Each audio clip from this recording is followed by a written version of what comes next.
Então, vamos lá, pessoal, vamos para a segunda parte da matéria, tá? E a segunda parte da matéria, nós vamos para instalações elétricas, né? Sistemas monofásicos, bifásicos e trifásicos. Nós vamos falar um pouquinho dos sistemas, vamos falar um pouquinho da linha de distribuição e vamos falar um pouquinho dos tipos de entrada possíveis de uma instalação elétrica, tá? De uma residência, de um comércio e de empresas, tá bom? Então, vamos lá rapidamente. Desculpa. Então, uma parte importante que, quando vem o sinal, ele é gerado, ele é transmitido, depois ele é distribuído, tá? Então, quando ele chega numa cidade, a linha de transmissão chega numa cidade, normalmente chega o quê? Numa subestação elétrica, tá? Então, praticamente toda cidade tem a sua subestação de energia. E as subestações de transmissão são aquelas localizadas nos pontos de conexão com geradores, consumidores e empresas distribuidoras, tá? Nos pontos de conexão com consumidores ou distribuidores, a função das subestações de transmissão é rebaixar os níveis de tensão para dezenas de milhares de volts. Como que eu faço esse rebaixamento? Como? Transformadores, né? Eu uso o conceito que a gente já viu. Dentro da subestação, o equipamento responsável tanto pela elevação como pela redução de tensão elétrica é chamado de isso. Além do transformador, a subestação conta com equipamentos de seccionamento, que são equipamentos para fazer a parte de segurança, tá? Equipamento de seccionamento, chaves para manobras de manutenção e de situações de contingência, além de disjuntores e equipamentos de medição e proteção do sistema, como medidores, tensão, corrente e para-raios, tá? Então, aqui, alguns componentes da nossa subestação.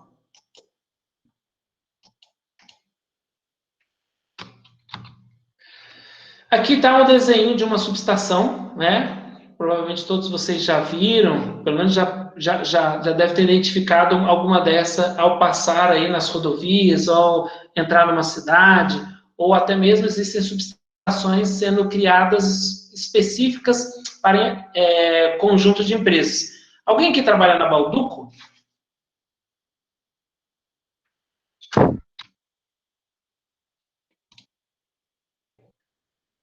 Isso, acaba entrando na cabine primária das empresas, tá, Éder?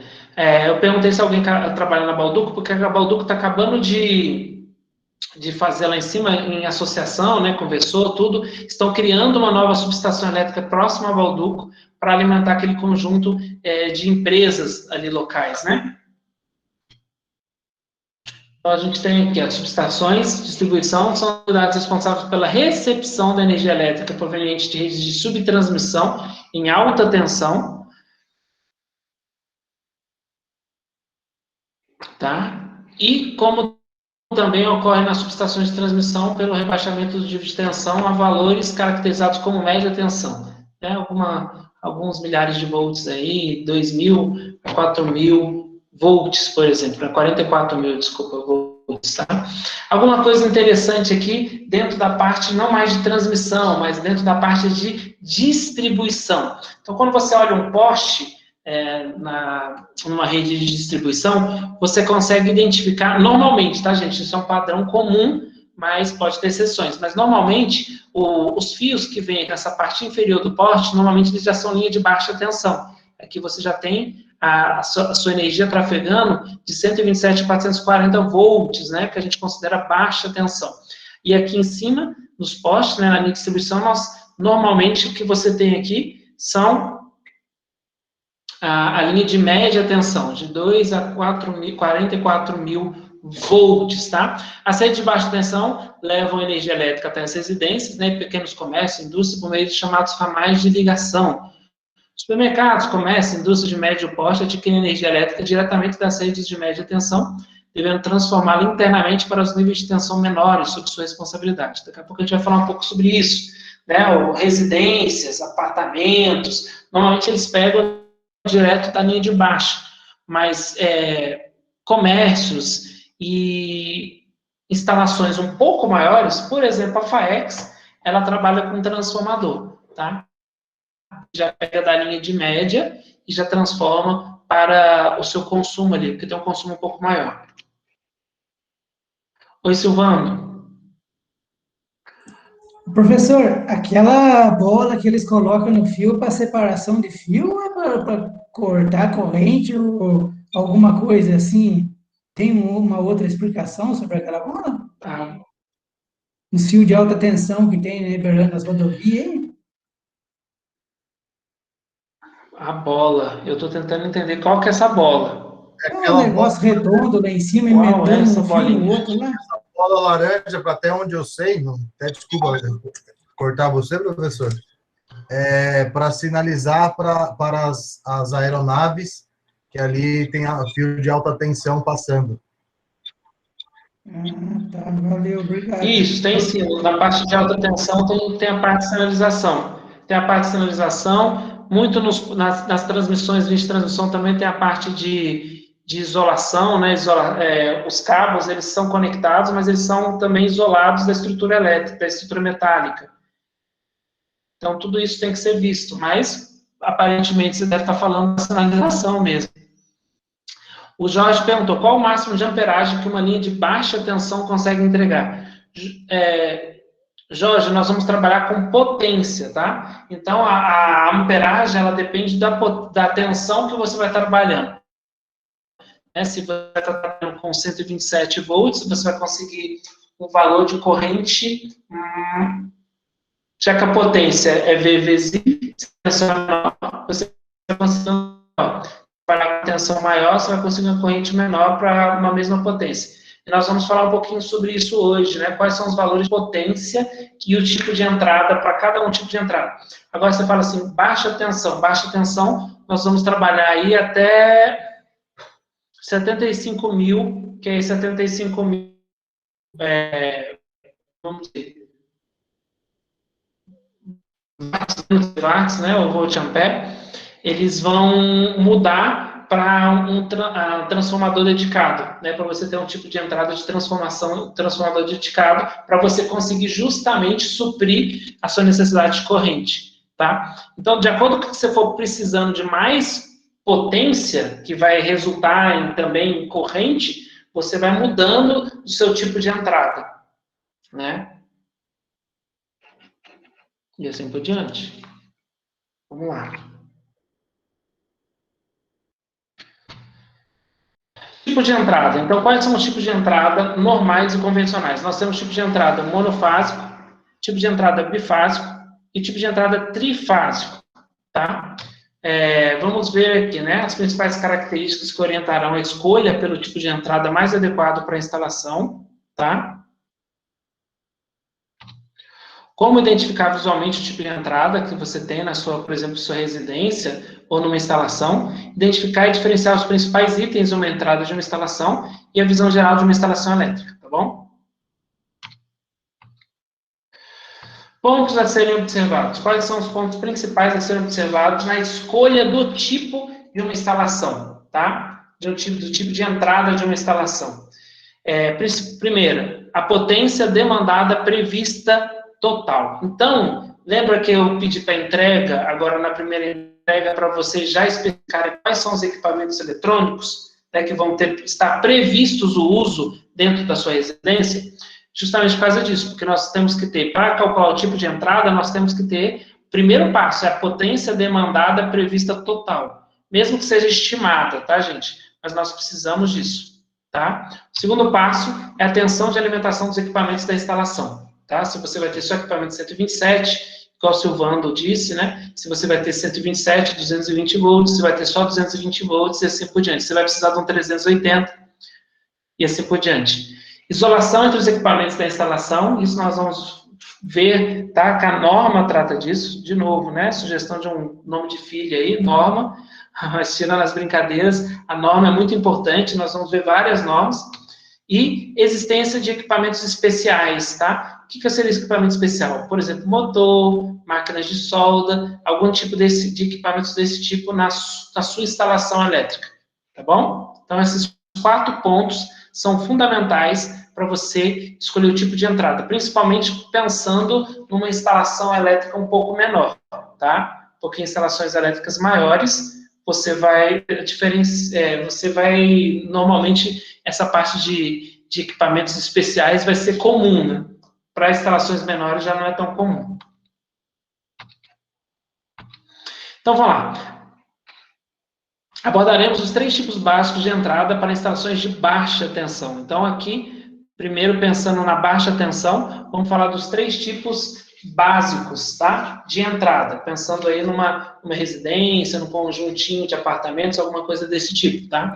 Primeiro, monofásico tipo M, né, que é o tipo M de monofásico. Bifásico tipo B, aqui nós vamos ter 2 derivações, né? Você vai ter o tipo B 127 e o tipo B 220, mas não é comum, tá? Tipo B normalmente comum é o tipo B 127. E o trifásico, tipo T.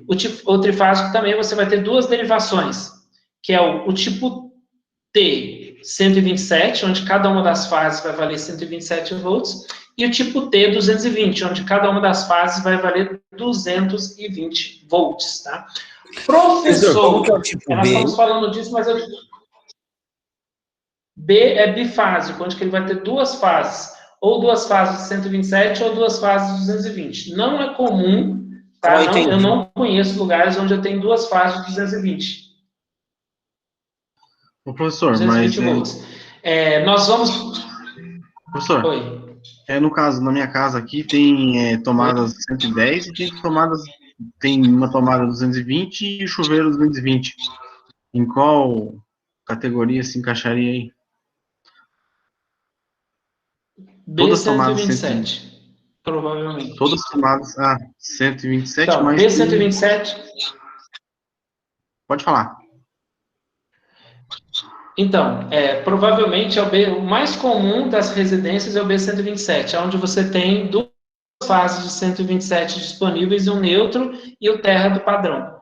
E aí, com essas 2 fases, você consegue ter 120 tomada 127, tomada 220 e o ponto de chuveiro 220 também. Show de bola, obrigado. Se a sua casa for uma mansão de 15 quartos, 3 salas, 2 cozinhas, com sauna, com piscina aquecida, sem nenhuma estrutura de energia solar, possivelmente você vai ter que... seria, por exemplo, um trifásico 127, um T127, porque aí você precisaria de mais potência. Tá? É isso que a pergunta anterior foi essa, né? O quanto você consegue para o tipo de entrada de baixa tensão, quanto você consegue de corrente, mas na verdade a gente não vai tratar de corrente, nós vamos tratar de potência. Quanto mais potência você consumir da rede, você vai ter que ir migrando, né? O tipo trifásico é o tipo que você consegue gerar até o 380, que a gente chama, né? E você tem 3 fases aí disponíveis e você consegue até 75 mil watts de consumo. Passou de 75 mil, aí você vai precisar de um transformador dedicado para a sua casa. Aí você vai pegar direto da média e transformar para baixa com seu próprio transformador. Mas a gente vai ver um pouquinho mais sobre isso. Por que eu não vou detalhar? Oi. Uma outra pergunta desculpa interromper.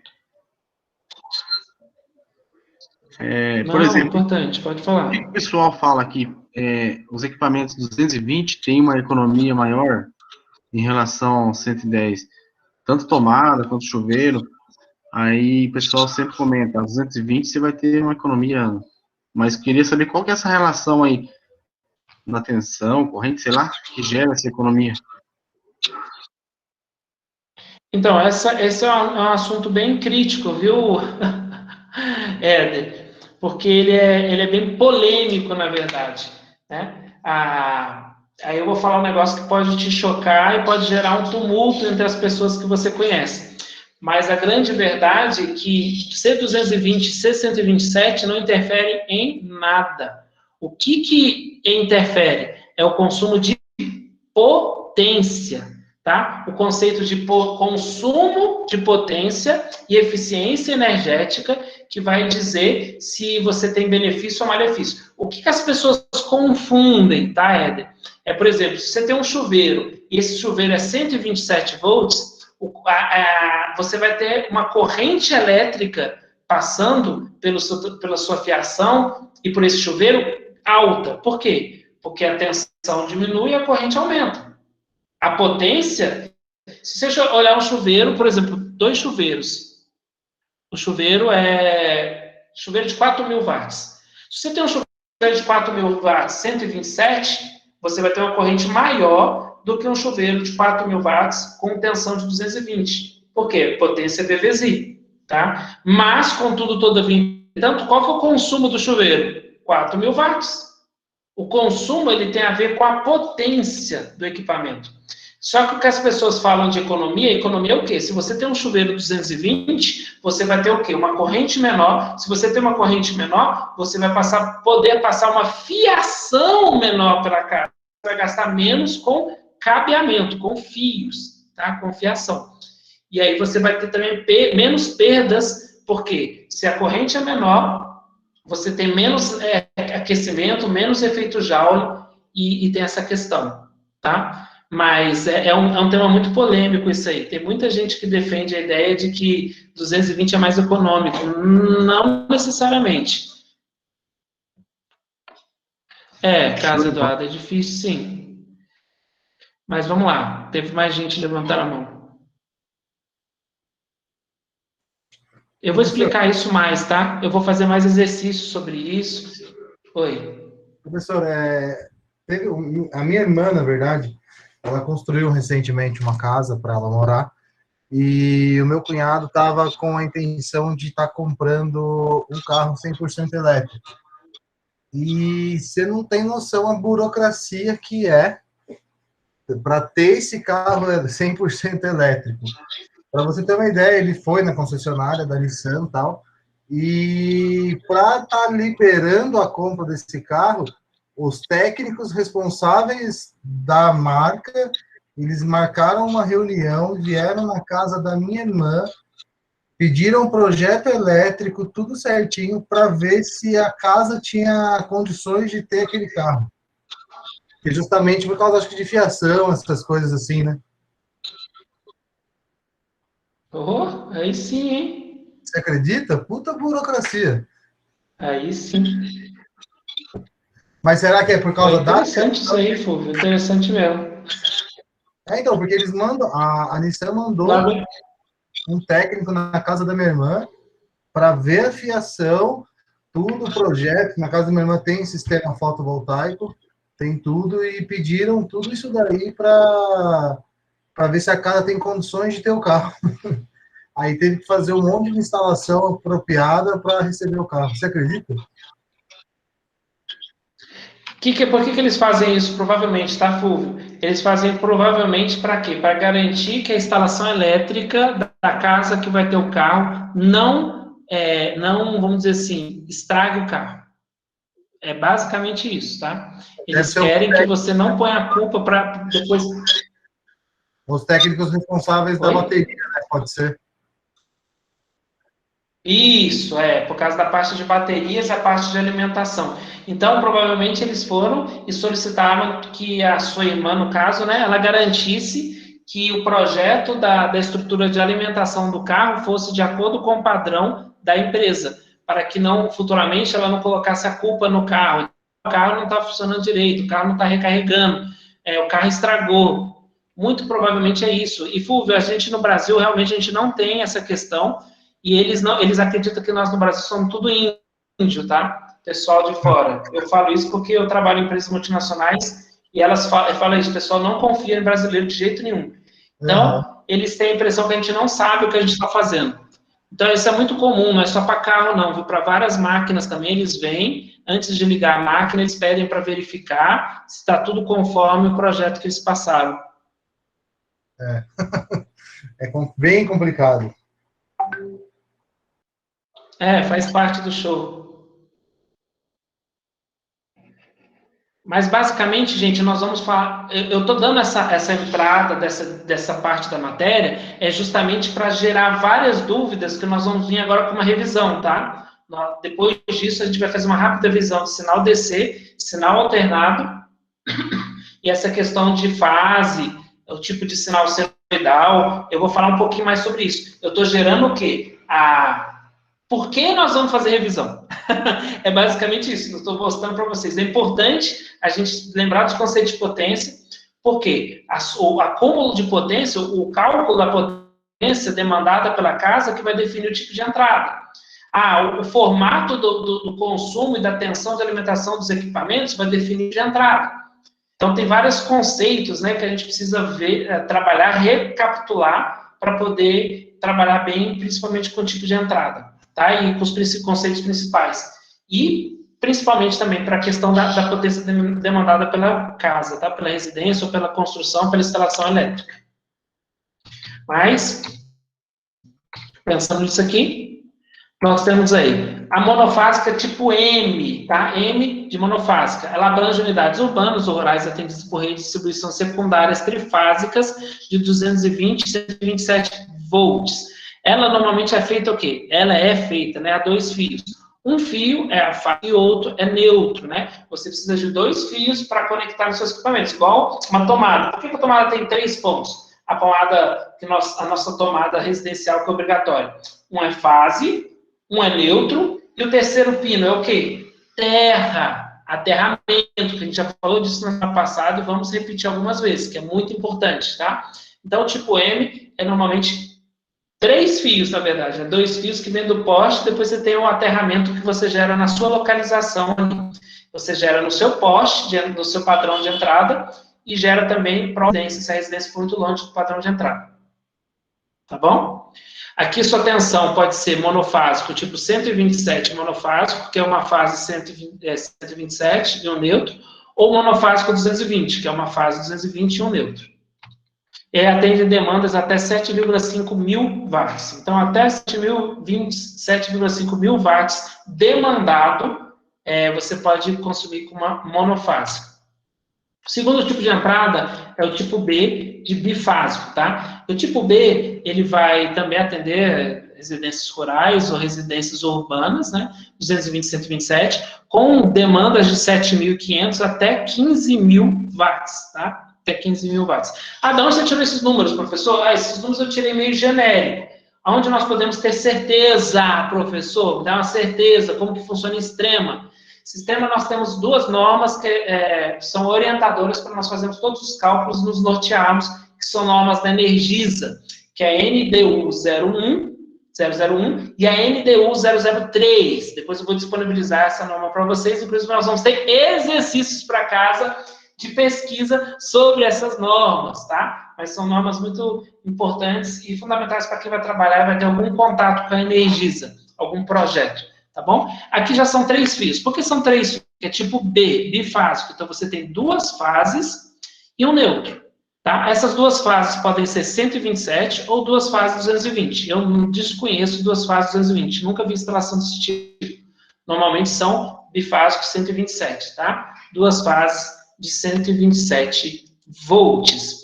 E aí, o último tipo padrão comum, tradicional, de entrada de baixa, que também é para unidades urbanas ou rurais, né, de 127 e 220 volts, aonde você vai atender cargas, né, ou residências com cargas demandadas de 15 mil a 75 mil watts, tá, que é coisa pra caramba.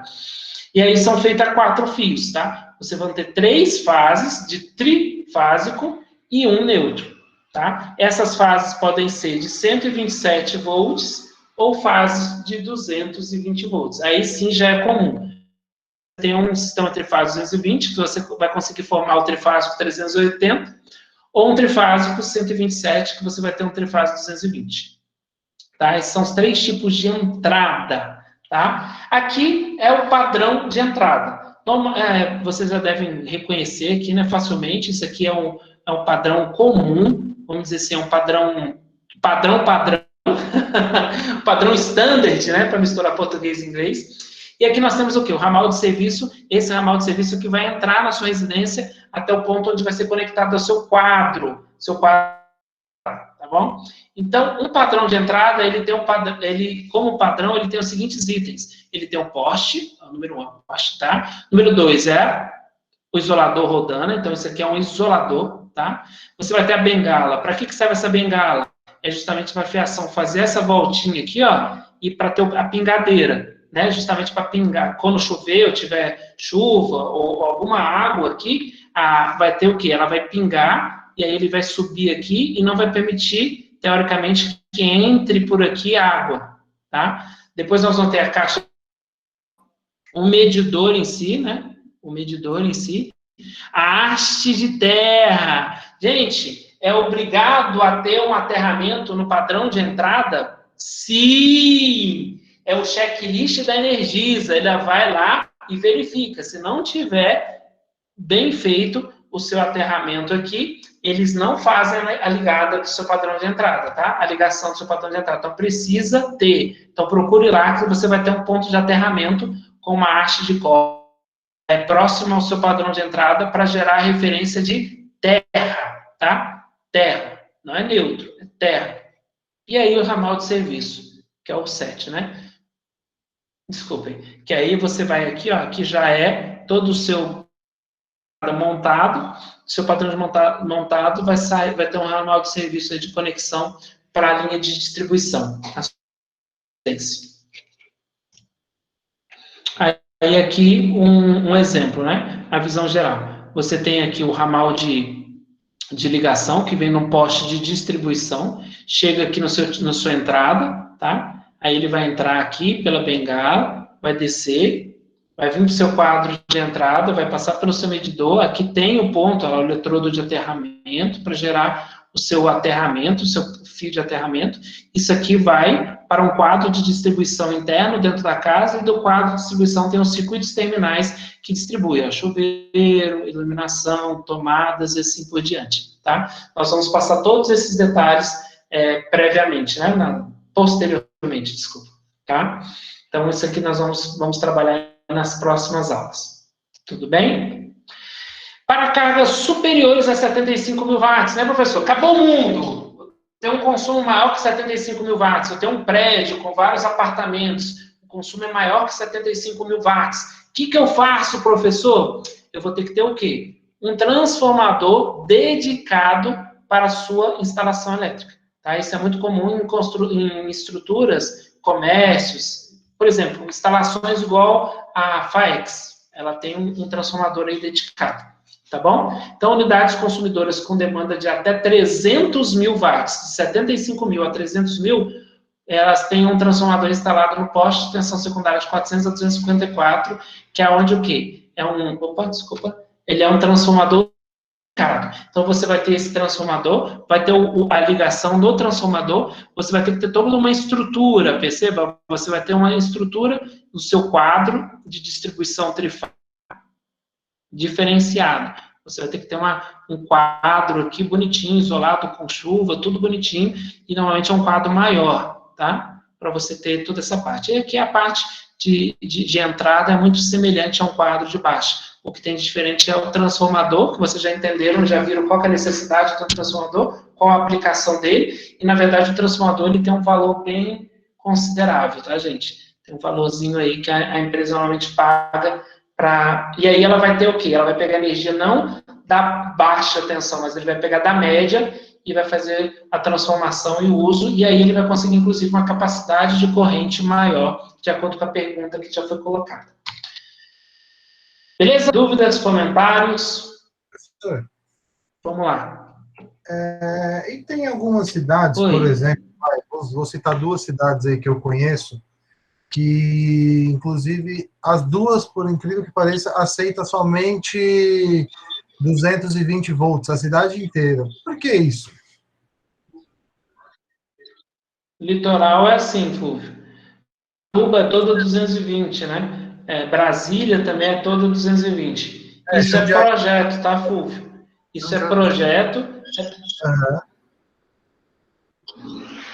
Jundiaí também, né? Isso tem a ver com o projeto da estruturação, da transmissão, da distribuição, na verdade, da cidade, tá? Eles fazem isso, é o projeto da empresa que fornece energia para a cidade. Normalmente eles fazem isso porque distribuindo tudo 220, eles economizam com fiação. Porque se a tensão é maior, a corrente é menor, e aí a fiação pode ter uma bitola menor, tá? Eles acabam padronizando isso aí para benefício deles, né, na verdade. E aí, mas é uma questão de definição. E que traz esse benefício, essa economia na fiação. Ah, bacana, bacana. Obrigado, professor. Nada. Edilson colocou, tem uma curiosidade. Nesses padrões, os cabos a serem deixados para ligar o relógio medidor tem normal de tamanho ou ser... Eu não entendi a pergunta, Edilson. Como assim? Tem uma curiosidade. Nesses padrões, os cabos a serem deixados para ligar o relógio, e tem os cabos para ligar o relógio. Medidor, tem tamanho normal ou ser gripado? Tem como formular um pouquinho, melhorar, escrever mais e depois tentar entender?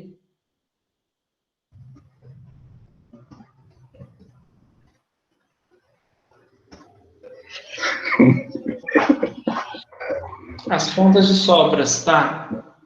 As pontas que eles deixam para você, ok? Qual que é a dúvida? Qual que é a curiosidade?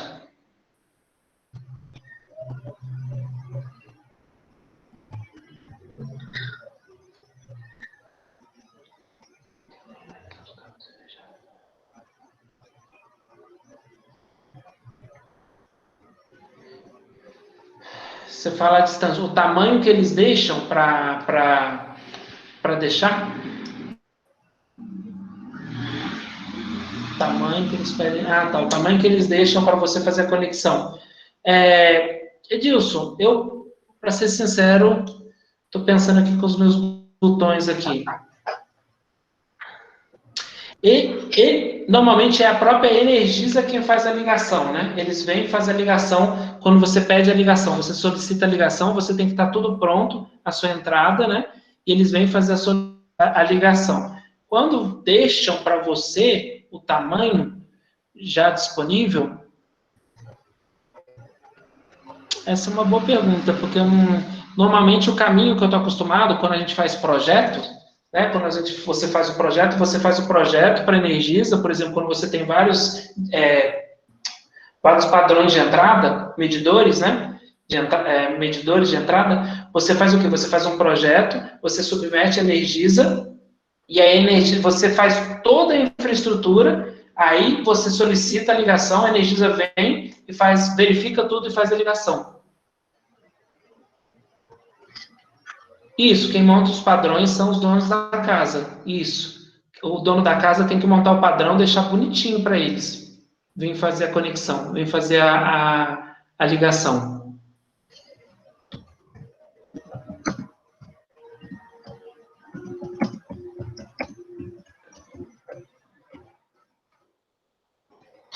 Se tiver alguma coisa fora, eles não ligam. Então não tem sola. Se você não deixar o padrão exatamente no checklist da Energisa, eles não ligam. Se eles verem alguma coisa irregular, eles denotam para você irregularidade e não ligam. As normas são Energisa. E você pode consultar a N002 também.